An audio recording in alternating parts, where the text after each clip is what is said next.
Before today's show officially begins, I have a very important announcement. And that is, we've got coffee, we've got coffee, we've got lots and lots of coffee. Yes, all you alcoholics out there, all you neurotic maniacs, we've got coffee through Anarcho Coffee, a libertarian coffee company. It's called Morning Roar, named after our long defunct morning edition of articles we used to write on lionsofliberty.com. But now it's just a sweet-ass coffee that you can wake yourself up with, be roaring for the day of liberty. You can find it at lionsofliberty.com/coffee. Order some today. Welcome to Electric Libertyland, here on the Lions of Liberty podcast, your weekly shot of culture, comedy, and liberty with your host, Brian McWilliams. Well, doggy, everybody. Welcome to Electric Libertyland, episode number 125. Meaning you can find all the show notes at lionsofliberty.com/ELL125. I am Brian McWilliams, the one and the only, the mighty, and yet the pitiful, all at the same time. You know, I'm like an ant. I can pick up a bunch of shit above my head, but very easily crushed underfoot. That's me in a nutshell. Especially emotionally. Having a rough week. I am, though. God damn it. You know, last week I had the benefit of actually having time. I wasn't exhausted. I wasn't dealing with any horrible work stuff. And I'll tell you, without going into too much detail, that I'm working right now with a government entity, and an ironic government entity from a libertarian perspective, by the way. But working with a government entity, and it has just been hot damn everything you could hope to expect from a more authoritarian-leaning type of government structure, and just the bureaucracy dealing with it, trying to get anything done, trying to communicate the best ways in which things should be done from a position of knowledge, and just trying to get these people to sign off is like unbelievably difficult, and it is making my life a living hell right now. And the worst part is, at the end of the day, whether it go right or whether it go wrong, you know who's going to get the blame, and it's not going to be them. It's going to be yours truly. So anyway, I've been dealing with that this week. And as such, I have not had as much time to prepare and read up as I would like. But still managed to get a lot of stories under my belt that I want to talk about. Starting off with Justin Amash. And you probably are up to date on this and seen that he had a tweet storm. Tweet storm would be putting it lightly. He had a hurricane or tornado alley of tweets. He had a tweet tornado alley, ripping asunder everything in his path, flinging RVs and trailer houses into the wind with his mighty, mighty tweet storm, which all took aim at Trump and allegations of obstruction. So Justin Amash read the redacted or unredacted, I guess, Mueller report, or Mueller report. I say Mueller, you say Mueller. I like to think of him as a mule. Because you know what? Robert Mueller looks like Eeyore, the sad mule, doesn't he? He's got the bags under his eyes. He's got that hangdog face. Should just call him Mueller. Anyway, Justin Amash read the report and came to a very different conclusion than many people that I agree with came to, namely that he was convinced that there was, in fact, clear evidence of obstruction, that there was, in fact, clear evidence of underlying crimes that came out from this investigation. However, there was no evidence of collusion, agreeing with Mueller in that regard. So he went on this epic rant on Twitter about it, giving the Democrats all the red meat they could use. Because, of course, this is Justin Amash. He's in the GOP. He's in the Freedom Caucus, even though the Freedom Caucus voted to censor him for his tweets about this issue. And just basically revved the whole goddamn thing right up again. Now, from a very selfish point of view, from the Lions of Liberty point of view, this was a good thing in the way that the Lions of Liberty have hit the big time, in that the interview with Justin Amash, which I will link to in the show notes, and which was a very good interview, happened about a month and a half ago, maybe. That was linked to in the Washington Post. So for once in its life, the Washington Post has done something good, and that's linking to our podcast interview. Otherwise, complete trash. But anyway, let me just examine this from a whole. Because like I said in the title of the episode, I have to ask myself, is this the war we want? Do we want Trump versus Amash? And I'll say from a very 10,000 feet up viewpoint that I just think this whole thing, this whole standard he's trying to set by saying it. And look, I understand the argument he's making. He's making the argument that obstruction of justice exists, whether or not there's a crime that was actually committed or not, because if there were a crime committed and during the course of the investigation, the obstruction led to a prosecutor not being able to prosecute that actual crime, well, then there you go. That's why it exists. And I understand that. I just don't agree with it. You know, I said this before when it first came out.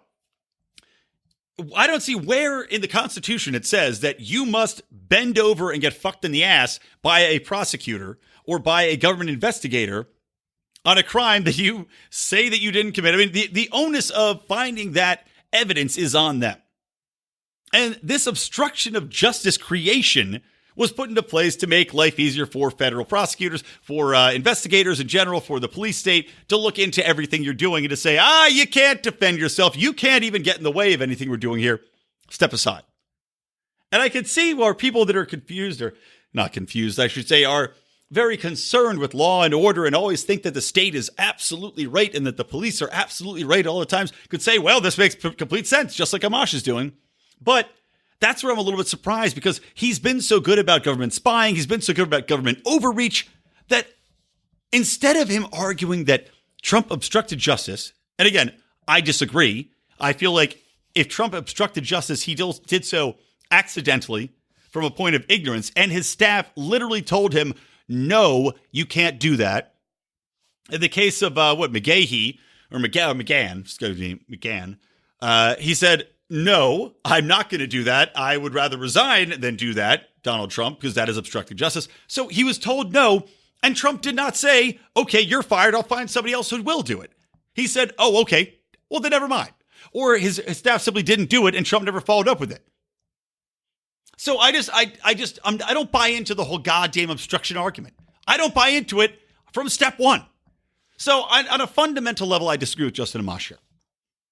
But moving forward, like I said, he's been so good about fighting back against wars, fighting back against the absolutely intrusive spying state.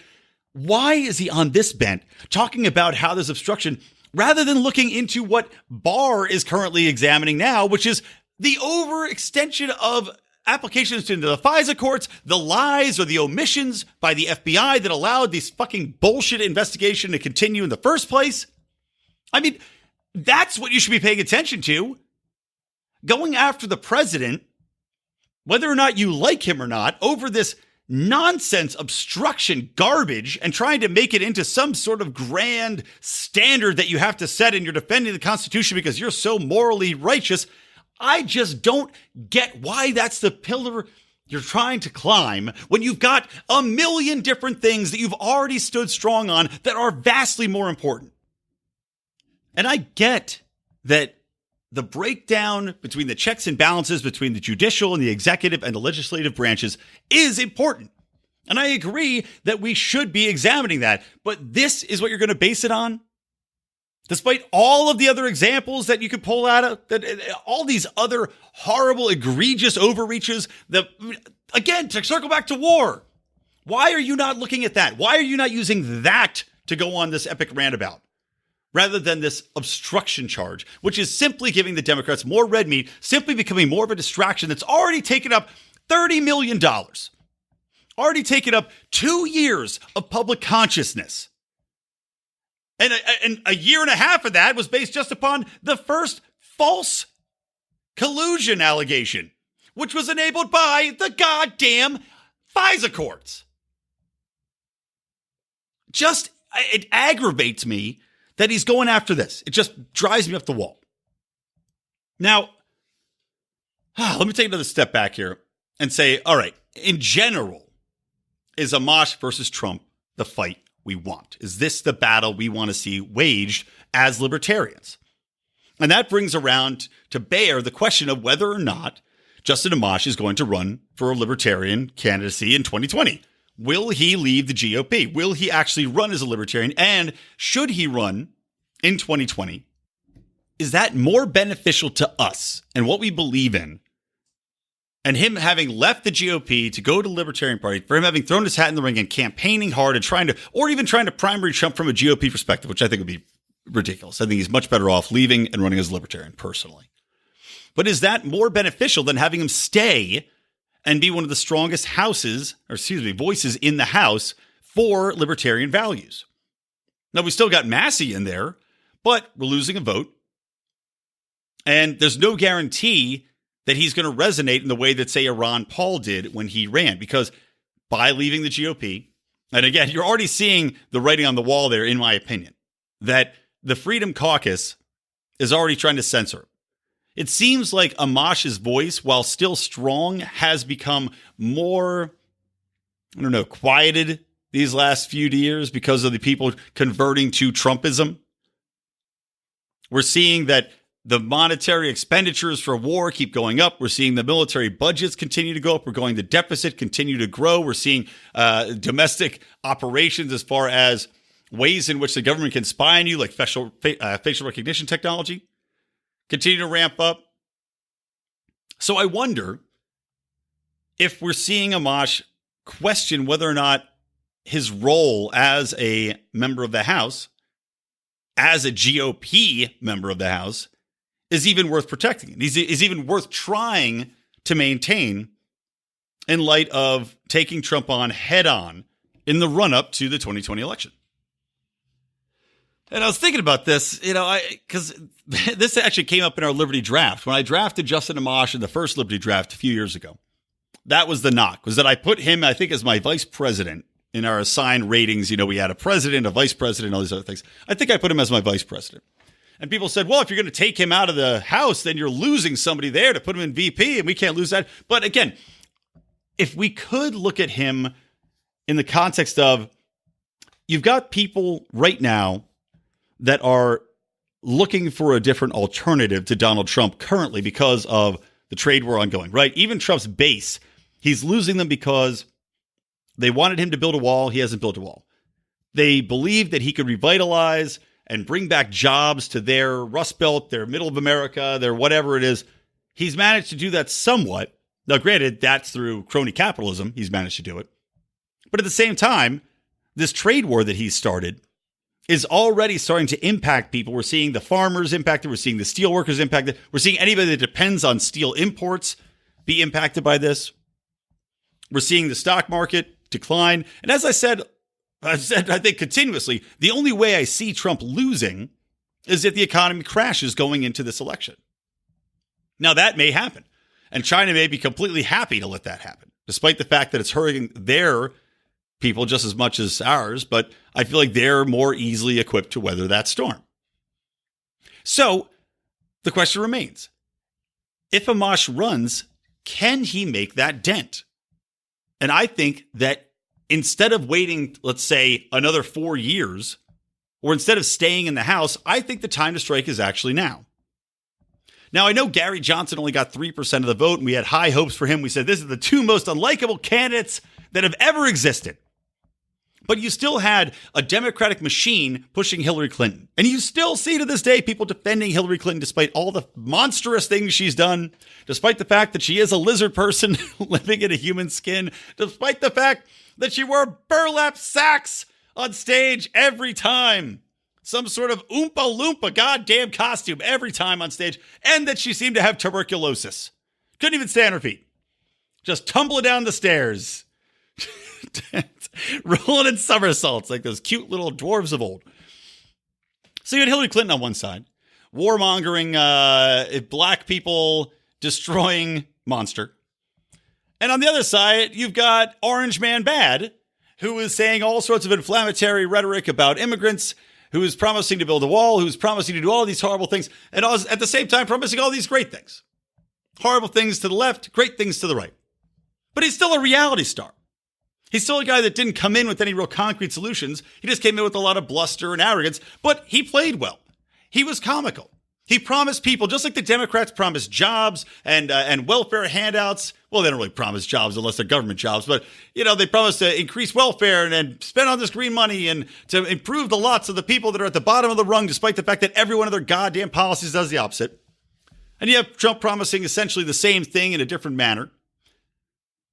You have Gary Johnson in the middle there, just derping around, not being able to deliver the libertarian message in any coherent fashion, coming across as an idiot anytime he actually gets the opportunity, and he clearly would have been destroyed on a debate stage. Flash forward to the current state, you've got people that are running as rabid socialists on the left. Every single frontrunner, with the exception of Joe Biden, who I do not think will actually get the nomination, by the way. I think there's way too many identity politicking ideas going on. I think the Ukrainian intricacies involved with him and his son might carpool. Might torpedo. Why did I say might carpool him? Kids, jump in the minivan. We're going to go carpool over to Joe Biden's house and kick him in the dick. Might torpedo his campaign. In the meantime, everybody else running has these insane socialist ideas. They want reparations. Kamala Harris has crazy ideas about getting equality in the workplace for women by penalizing people for the pay gender gap, which we'll get into a little bit later today. You've got Bernie Sanders, who wants to put these massive taxes in place, who wants to socialize Medicare, which we can't afford, who's all for the Green Deal. And it goes on and on and on. So you've got people on the left that are now disenfranchised because as much as they like to consider themselves Democrats, they're still not fully on board with this crazy left-wing world. On the right, you've got these people that are disenfranchised with Trump because he's not living up to his promises. Or they're seeing that he ran on a platform of not having regime change, of negotiating with their enemies, of getting close to them and working out ways in which we can peacefully coexist. And now he's looking to ramp up war with Iran. He's looking to invade with Venezuela to overthrow Maduro. He's talking about continuing the war in Yemen and already vetoed a vote to keep us in Yemen. You've got war-weary Americans that are now going to be economically war-weary as well. So, enter Justin Amash, a guy who's very well-spoken, a guy that's got a very impeccable track record, a man who knows the ins and outs of a lot of libertarian philosophy. He's not 100%, but for all intents and purposes, he is probably the most libertarian person in the House or the Senate. Not only that, he brings almost 10 years. By the time 2020 rolls around, have been in the House 10 years.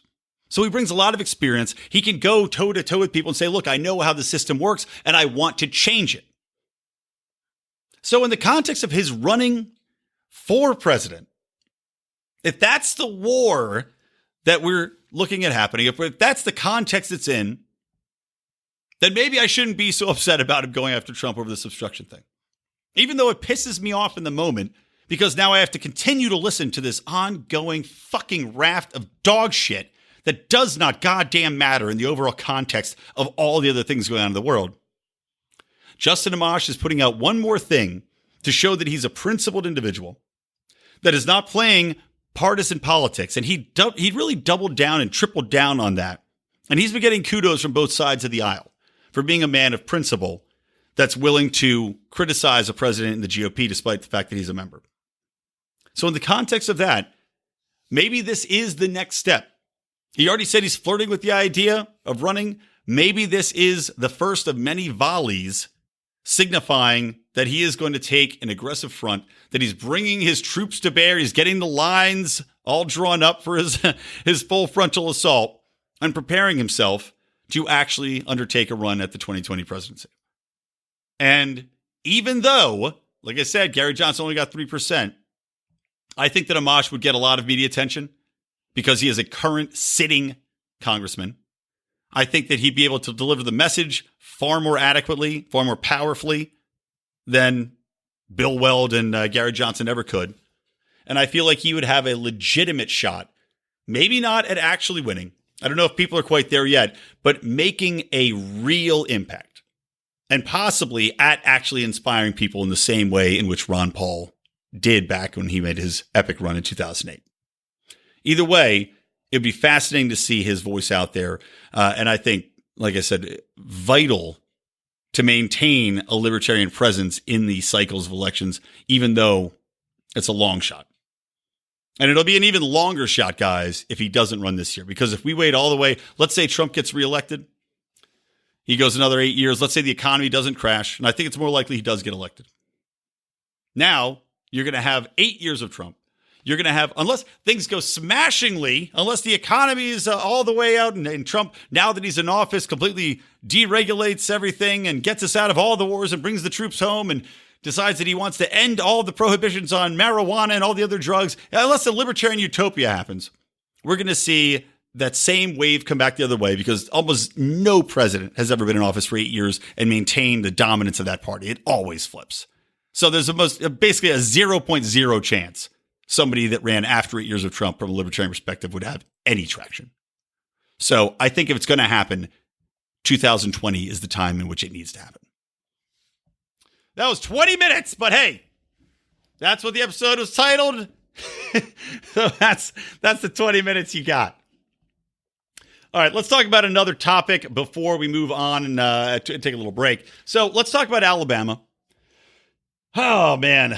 I tell you, this is just sheer response. The whole Alabama thing, Alabama, Georgia, what was it, Missouri, all passed fairly restrictive abortion laws. Now, I talked about the one in Georgia and Alyssa Milano's idiocy last week.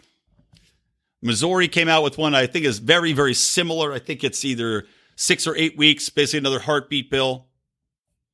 And to be honest, I'm not really opposed to these kind of bills. I think that while I would still argue that for me, the heartbeat isn't necessarily indicative of this is now a person. For me, I think there's some way to be done in which you could look at actual brain activity.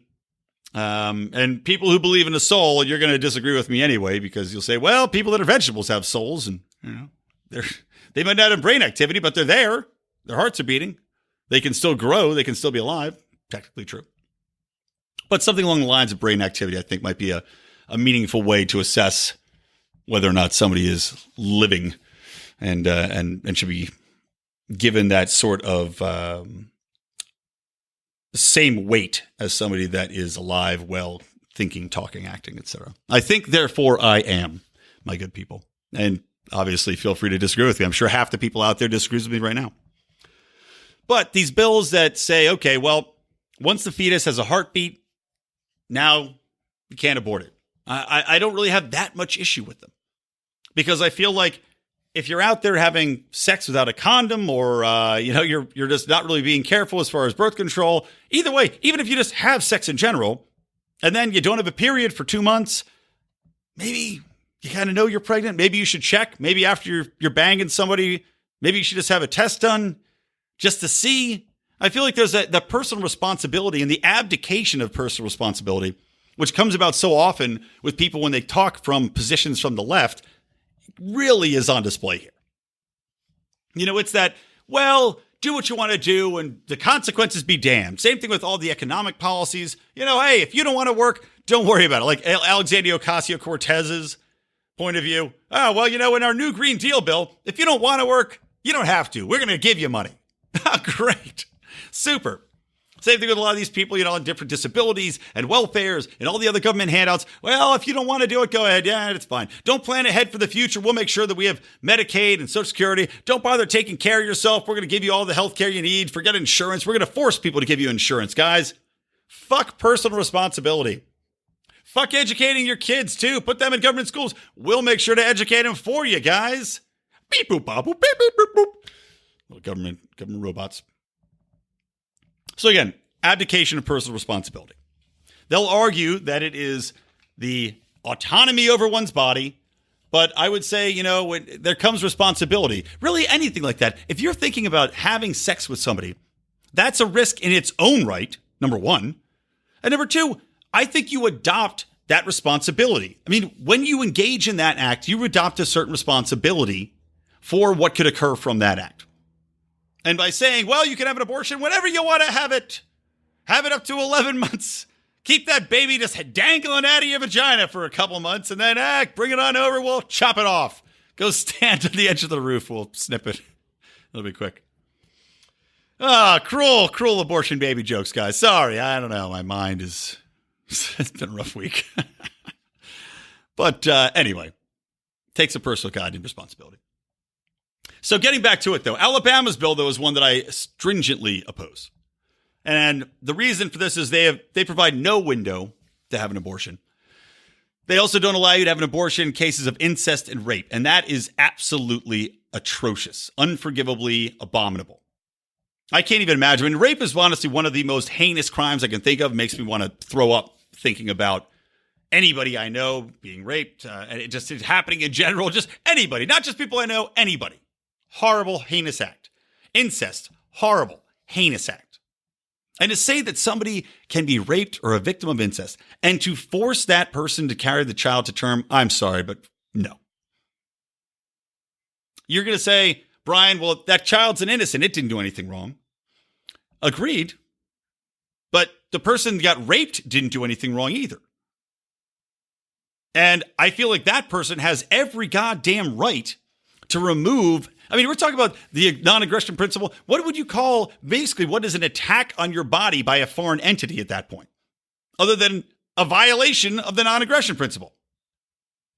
That is the case in which it was not undertaken voluntarily. Thus, in the instances of rape and the instances of incest, that is no longer a voluntary act that now has every right to be inside that womb, every right to grow. It is not an innocent in the sense that it is an attack.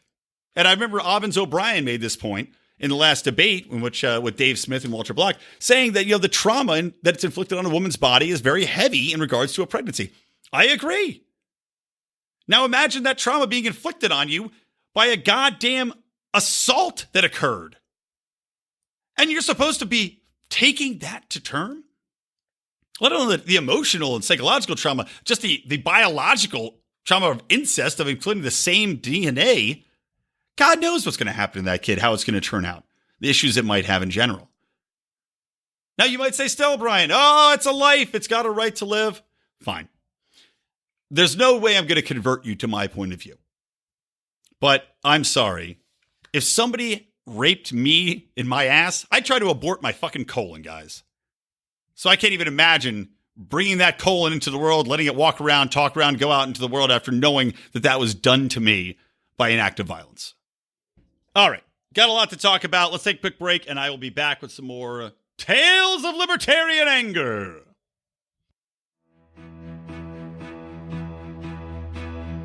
We don't rise to the level of our expectations, we fall to the level of our training. Those epic words from Archilochus can sum up your ability to succeed or fail in business. I want to recommend Conversation Mat Time to our listeners as a way to hone your one-on-one conversation skills in a role-playing session that can help take you to the next level. During 25-minute sessions, you'll work through the best way to approach that raise, that interview, or that relationship with a practiced professional that will provide the confidence and experience you need to get paid what you're worth or take that interpersonal risk you've never been able to conquer. Just like in jiu-jitsu, the difference between a novice and a black belt is mat time. Train to win. Visit conversationmattime.com and take advantage of a free 15-minute consultation just for listeners of this show. All right, welcome back to Electric Libertyland, episode number 125, lionsofliberty.com/ELL125. Let's talk a little bit about San Francisco. I hate San Francisco. Despite the fact that my brother-in-law lives there, I loved him. My buddy Damien lives up there, love him. And in truth, if you get past all the homeless shit that's everywhere, you get out to maybe the docks area, you can have a nice Dungeness crab. You know, that's pretty.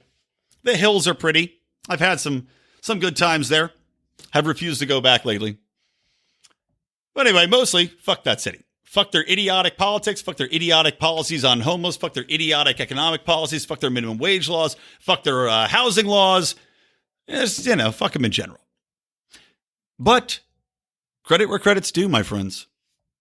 San Francisco has become the first U.S. city to ban facial recognition by government agencies. Big round of applause. That is fantastic. And, a little bit surprising because I don't know. I just figured with the tech industry being there, with all the emphasis on facial recognition technology from Silicon Valley, that they would kowtow to that huge industry sector there, but to their credit, they have not. And this is a quote coming from the legislative bill that was passed. The propensity for facial recognition technology to endanger civil rights and civil liberties substantially outweighs its purported benefits, and the technology will exacerbate racial injustice. Of course, fucking San Francisco. Will exacerbate racial injustice and threaten our ability to live free of continuous government monitoring. Love it. Also requires city departments to submit surveillance technology policies for public vetting and needs one more vote to become final. So this is something where, again, shocking to see from San Francisco, but impressive. And hopefully this is something that's going to set a tone throughout the rest of the nation. Because we already have, you go into the airport now. I can't remember who was talking about this, but you go up, if you don't have your boarding pass, you just put your face in the scanner, they scan your retina up, go ahead in. Creepy as hell. And you're already seeing this actually play out in different countries as well. I know China's already got facial I stopped the recording trying to say facial recognition technology the first time I made this point because I fucked it up just like that, and I'm not re-recording it. Facial recognition technology. Anyway, you're already seeing it in China. You're already seeing it play out in some consumer applications. So this is something that is the focus and the future of a lot of things and how you identify yourself. Obviously, Apple already has a way in which to unlock your iPhone. Just with your face.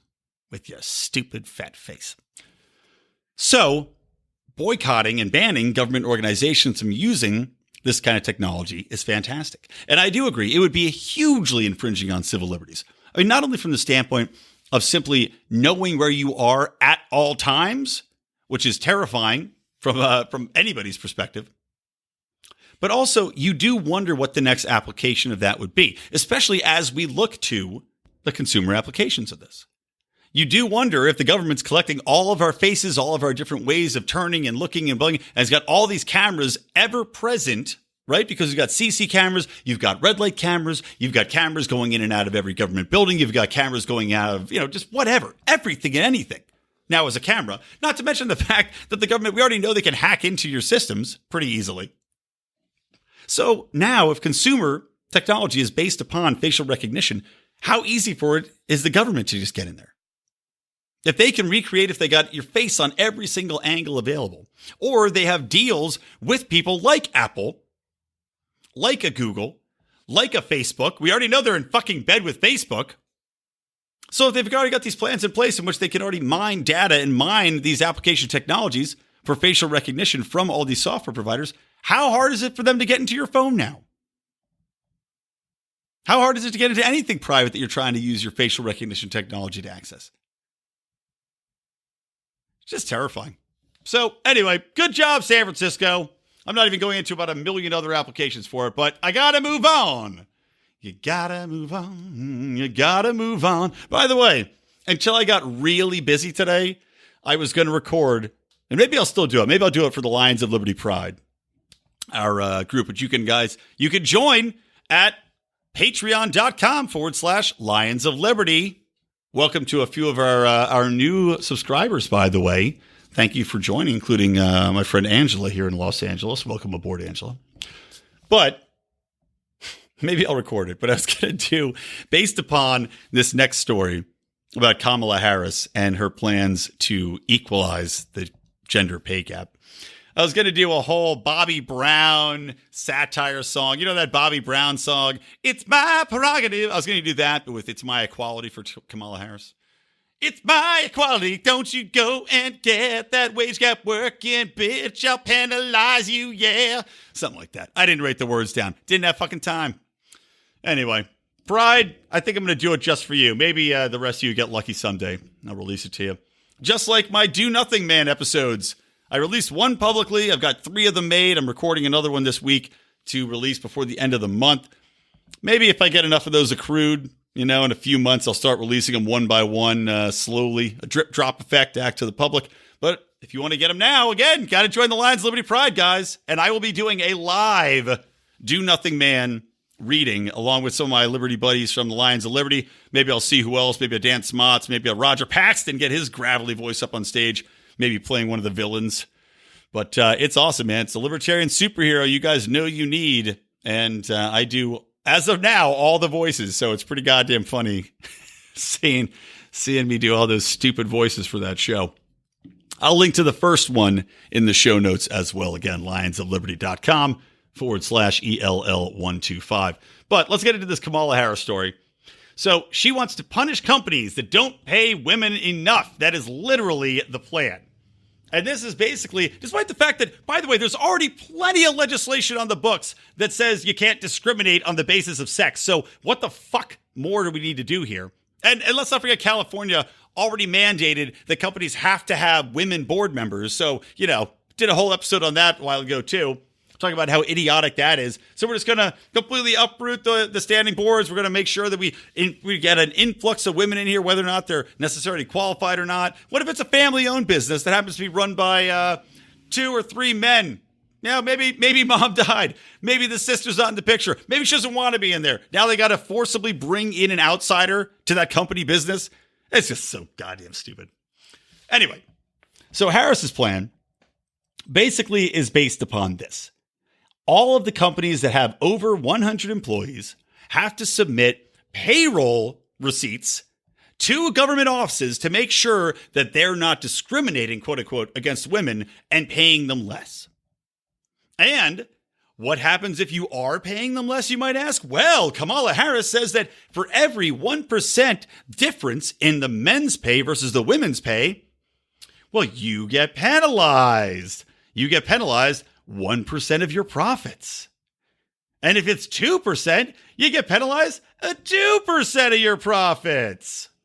How insane is that? And onwards and upwards. And they already projected, according to Kamala Harris's office, they projected to raise $180 billion over a decade. I guarantee it'll be more than that. What do you want to bet? Actually, you know what? I take that back. It'll be way more than that for maybe a year. And then companies will figure out how to skirt this issue. Because you know what's going to happen here? Instead of just people saying, oh, well, we love to discriminate against women, we're going to keep getting penalized. Here's what they're going to do. And this actually we've seen play out in other countries. Like I think it was Denmark that did it. I think Norway did it. And you've seen the results from these kind of ridiculous government strongman tactics is that ends up just penalizing everybody. Because it doesn't result in a complete status of equality between women and men. What it ends up doing is actually costing men more money because women still take more parental leave. They still take more time off. They still take all these other things, or they opt to work in jobs that, again, less hours than a lot of men. So instead of having the women work less and get paid less, or the women that work the same amount get paid the same amount, what you end up having are policies in place wherein the men don't get paid what they're actually working anymore because they can't have that wage gap in there. So instead of having the men benefit from working more hours, working harder, working longer, or choosing to work in these jobs which now are more dangerous or which are vastly overrepresented from men compared to women, like, oil rigging jobs or firefighting jobs or whatever they might be. Or these guys probably have worked a long time compared to the relatively new women that might be forced into these industries. Well, you just have them get paid a lot less. So you're not really helping the women so much as you are hurting the men.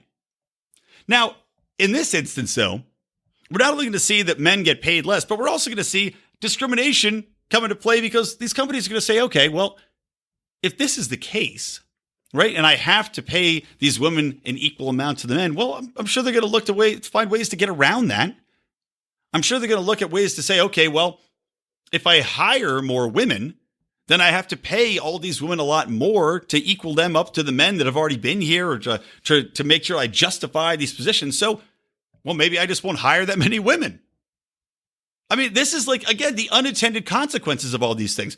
Whereas we always make the point, if there was a real wage gap, you would simply see companies hiring women gangbusters who are going to work for 70 cents on the dollar. But they don't. Why? Because it's nonsense. But if you put legislation like this on the books, well, then companies are just going to say, all right, well, ain't hiring women then. Or you'll see a lot of companies just shady up their reporting. Look for ways to get around it. Look for to pay people off the books or look to skirt ways in which they report hourly wages. I mean, there's always ways around these type of things. But in the interim, you're going to see the government go after these people tooth and nail, should this ever pass, to raise that money. That's what it's all about. It's not about equality. It's about raising this money, or else they wouldn't put the amount of money it's supposed to raise in there. And you're going to see women find it even harder to get jobs in the workplace. So congratulations, Kamala. You are our idiot of the week. All right, next thing, let's talk about, speaking of more social justice warrior bullshit, let's talk about the SAT is using a diversity score. I'm sorry, not diversity. They already use diversity for any number of things, using an adversity score as well as SAT score results. Now, this is from a Wall Street Journal report. I am actually reading it from a Fox News report taken from the Wall Street Journal report, but the basic facts are the same. And basically what it says, this is a quote from David Coleman, the chief executive of the College Board. There are a number of amazing students who may have scored less on the SAT, but have accomplished more. We can't sit on our hands and ignore the disparities of wealth reflected in the SAT. Go fuck yourself. How about that? This guy from Yale says the adversity score is affecting every application we look at. It's been a part of the process to help our diversity of our freshman class. So, once again, we're seeing that people that may study hard and work hard, again, we already saw the discrimination from Harvard and other top-tier universities against Asians. You're seeing that play out in various other communities throughout the nation as more of these programs get put into place. Now they're talking about putting not only your race as a defining factor, but now adversity. So, what's going to be funny, we might actually see a lot of people of color going out there who may not come from the ghetto, may not come from rural fucking Alabama, might not come from Trenton, nearby where I grew up, and which is a shithole. Now you're going to see people of color that actually came from affluent communities, or maybe just suburbs like where I did grow up, which are just solidly middle class. Maybe even lower middle class. I don't know. I don't know what this adversity score is based on. I need to see this thing. I need to see the stats behind it to figure out what the hell they're trying to do here. But you might see marches in the streets of kids who are quote unquote privileged compared to the inner city kids going out there and saying, look, motherfucker, I worked my ass off. I'm busting my hump out here in the suburbs. I might be a black kid in a majority white school, so I'm still, an outsider. If you think that actually is a thing nowadays, and I'm sure on some level it is, in some places it is, but I don't know, where I grew up it wasn't.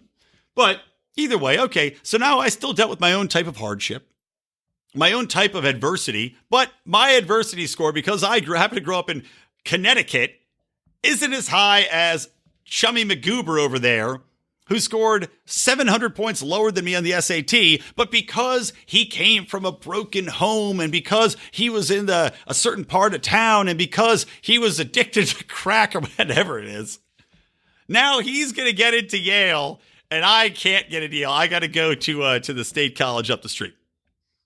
And by the way, as a proud graduate of Penn State, not that I figured I need to go to Penn State, mind you, maybe probably would have been better off being a carpenter. But as a proud state college graduate, nothing against state colleges, folks. But it's so stupid. It's so subjectively stupid, too, to go through. How would you quantify adversity? Is there a point system? If somebody tried to abort you and you lived, do you score like an extra 700 points based upon that? What happens if you lose a toe in a shootout? What happens if you killed a guy, but it was a gang-related thing, so, it's not your fault. You're just a victim of your environment. And then you cleaned up and you want to go to college. What's that worth? What's it worth if you're just a Mexican and not an Inuit that had to grow up killing whale blubber, burning whale blubber? I don't fucking know. It's just the insanity of this. To take away the merit-based system. And this is where, talking about merit-based, Trump and his immigration platform, which, look, quick aside, guys, and I swear to God I'll get back to it, because I meant to talk about this and I forgot to put it in my show notes to myself. Just talking about Trump's immigration plan. I like the concept of having a merit-based system if that's going to increase the number of immigrants coming in. Because, in truth, I know we let in 1 million right now. Actually, I guess maybe for the legal immigration status or standpoint, I'm torn there because I want more high net worth or intellectually high net worth individuals coming in. I want people that are valuable, that can provide services. I'd rather see people permitted to stay here that are graduated from colleges, that are doctors. You know, you see all these stories of like people that have been in the country for 20 years that are professors they're like, there was like a Harvard professor that was booted out after 20 years because his some bullshit reason. I'd rather see those people stay. And I would rather we let in additional high-skilled workers that can stay here, that can contribute to society, rather than having a brain drain where these people come, get educated, and then go home. That being said, we can't just cut off legal immigration to people that do need it. You know, it's based upon people coming here. These are the people that are coming in that are going to work hard, that are trying to make something for themselves. Not to say illegals aren't, but when you're illegal, you probably have less incentive to work as hard, maybe, because you do have all these services that are available to you. You know, you're off the grid. You're not being taxed at the same amount. I don't know. Probably everybody tries hard, guys. What am I saying? But at the same time, I don't think that this immigration plan Trump's putting forth to bring in more high-skilled workers is going to stop illegal immigrants. Why would it? What would alter them trying to come over here? As long as the economy is doing well, and really, I guess people should applaud the amount of people coming over here because the economy was doing gangbusters for so long under Trump's watch, whether or not you want to give him credit or not. But people come here when the economy is booming. They leave when it's in a downturn. But I don't see what the hell any of this shit's going to do to actually alter the immigration status. Absolutely nothing. However, it is a net benefit for the country, especially when we have more jobs that need filling than we do applicants right now. So bring in that high-skilled labor, baby. Anyway, sorry about that. Back to what I was saying. Merit-based, that's the way colleges should work. Look, just because you happen to be less adversely affected during your upbringing doesn't mean that you should get to leapfrog somebody who happened to be smarter, who happened to work harder. Isn't the goal of these educational institutions to provide the best educational environment for the students there? What the fuck does it do? What does it accomplish to pack classes with a bunch of people who probably don't have the same standard, the same intellect, the same education as people that were higher ranked, that have higher SAT scores, that may be from less adverse environments, but still, I'd rather have those people surrounding me in the fucking college I'm paying a shitload of money for. So I gotta pay $200,000 worth of goddamn debt to sit around a bunch of fucking idiots? I mean, this is like the point that they were making when they're trying to add all the diversity requirements for places like Harvard Business School, where they had these, like, I've said Harvard so many times in this, but I know that just a lot of these studies come out of fucking Harvard. What can I tell you? But they did a study of like it was a Harvard Business School or the Harvard Law School. And because they brought in all these diversity quotas, you had people coming in that simply couldn't hack it. They were not up to the snuff. They were not able to. Now, whether or not that's because of their upbringing, whether or not it's because of the schooling that they went through, whether or not that's because of whatever they were able to afford, maybe they couldn't afford the same private tutors, maybe their parents didn't read to them as much. I don't fucking know. Either way, if you're trying to force people into a system where they are simply not up to par in that system, you bring everything down in the system. You lower the goddamn standard for everything across the board, and that is not good for anybody. And that's all this is going to do. Lower the standard for everybody. And we're already seeing a lowering the standard in high school, in middle school, everywhere to push kids through. Because we can't have any sort of requirement. We can't have any sort of resistance. You can't have anybody actually have to fucking prove themselves and do something. No. Because to do that would mean that we are a cruel society, a demanding society that has no empathy for people who might not have had it as easy as others. Or on the other hand, there's a lot of people that come from very adverse situations that worked their asses off, that found a way to do it, and still managed to succeed. Maybe we should just try to reward those people a little bit more rather than lowering the bar, giving all those other shitheads around them easy access to these universities. I guarantee that kid that's valedictorian of his class in the middle of fucking Compton doesn't appreciate this. Just a continuing downslide. All right, moving on. Last thing, let's talk about, actually, two quick things. Number one, Ben Carson wants to kick out illegal immigrants from federal housing. And, of course, the left is saying that he is a cruel and horrible man, an individual with a heart like steel. He's like the Grinch, but he's black instead of green. Is the Grinch even green? I don't know. Jim Carrey played him at one point. Does that make him white? White on the inside, green on the outside? He's like blue cheese. A little bit hairy. Stinky but delicious. But anyway, Ben Carson's stance is, hey, we have 4 million people in this country waiting to get access. And I think I'm quoting that correctly. Let me double check myself. But I believe it's 4 million people waiting to get access to publicly subsidized housing. Yeah, 4 million U.S. citizens seeking HUD subsidized housing. Meanwhile, he wants to give the boot to 32,000 illegally occupied. Well, I guess legally occupied. I don't know how they get into there if they're not legal citizens in the first place, by the way. Very confusing. But 32,000 federally subsidized households would be subject to evictions because they are illegal residents. Now, they may have U.S.-born children there, but they are legal residents themselves. And Ben Carson's standpoint is take care of ourselves first. That is his direct quote. Take care of the U.S. citizens primarily. And these people would also have 18 months. They can defer their eviction for 18 months while they find new housing. I side with Ben.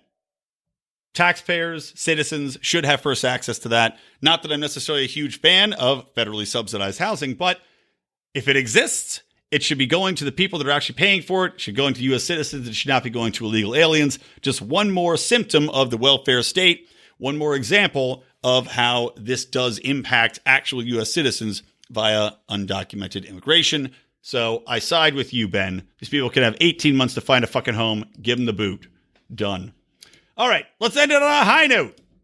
New Ukrainian president, former comedian Vladimir Zelensky was sworn into office on Monday, and he said one of the first things he's going to do would be to dissolve parliament. I love it.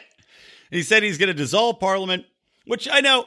Now, I know, guys, I would not be thrilled if a president could simply go in and dissolve all of the elected parliament either. But in this context, I like that he said, all right, I'm getting rid of everybody. It's his power. He can do it. He's getting rid of people. He's going to have a new election to choose new lawmakers. He says government. Listen to this quote. Oh, my God. Listen to this quote. I'm going to get a huge Liberty rager. Rage and Liberty boner. Government is not the solution to our problem. Government is the problem, said during his inauguration speech. Of course, quoted Ronald Reagan, who many people wrongfully worship, but he had his moments, I guess. And he also said he wants to call on legislators to adopt new anti-corruption laws, including measures that would strip legislators of their immunity from prosecution. Yeah! And increase transparency.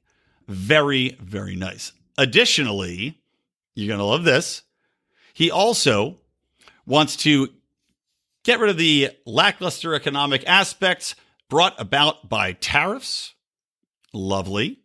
He also wants to end all of the wars and the bloody conflicts with the Ukraine. Lovely.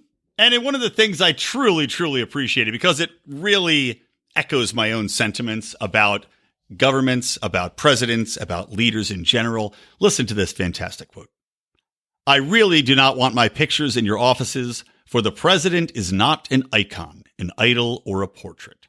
Hang your kids' photos instead and look at them each time you are making a decision. God damn right, Vladimir. Well said. That's the thing that has become so apparent in the last 8 years, hasn't it? Last 12 years. People complaining about Trump view him as the president, as if that fucking means anything. He's just a guy. He's just an asshole who got elected by a bunch of other assholes, just like Obama was just a guy. People worshipped Obama. He was a fucking piece of shit. He was a backstabbing snake who lied about his promises during the campaign, who lied about war, who lied about domestic spying, that ran guns with people, that lied about Obamacare, that bombed his own citizens. Trump, also terrible. Getting worse every day. And people somehow think that these presidents embody them. They don't embody you. They don't embody who you are. They don't stand for you. When you go abroad, Donald Trump does not stand in front of you. You don't follow behind him. He's not a fucking placard you hold up in front of your face like a Donald Trump doll. He has nothing to do with you. Not an idol. Not an icon. Good job, Vladimir. Now, it remains to be seen some of his other things. I do think he might have some socialist leanings. We'll see what he tries to roll out there. But so far, I love this man. So keep up the good work, you comedian. All right, and I'll keep my good work as a comedian right here on Electric Libertyland. That's going to do it for the show, guys. Thank you so much for listening. Want to remind you, Mark Claire on Mondays just had Anthony Samaroff on. Love old Anthony, the Scottish libertarian. He went at it with Dr. Wolf, who is an avowed Marxist. And a man is a teacher, which is sad for all of us. But Anthony, I would say, roundly defeated him. And I'm looking forward to part 2.